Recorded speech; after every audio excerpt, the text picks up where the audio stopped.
आता पाहूया जिल्ह्यांमधल्या टॉप 9 बातम्या। राज्यात उष्णतेच्या लाटेसह पावसाचा अंदाज, अनेक ठिकाणी उन्हाचा पारा वाढण्याची शक्यता। तर राज्यात आज आणि उद्या अवकाळी पावसाचा अंदाज। राज्यात उष्माघाताचे एकूण 13 रुग्ण। सोलापूर, नंदुरबार, अमरावतीत आणि नागपुरात अवकाळी पावसाची हजेरी, पिकांचं नुकसान। अमरावतीतील अनेक भागातील वीज पुरवठा खंडित।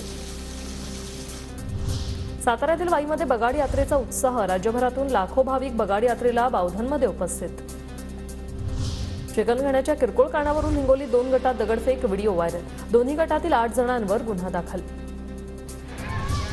लातूर जिल्ह्यातील नगरपालिकेच्या पाणीपुरवठा योजनेला पाटबंधारे विभागाने टाळं ठोकलं। पालिकेची 40 लाख रुपयांची थकबाकी। तेरणा प्रकल्पातून निलंगा शहराला पाणीपुरवठा बंद। मराठवाडा कृष्णा सिंचन प्रकल्पातील नीरा भीमा बोगद्याचं काम रखडलं।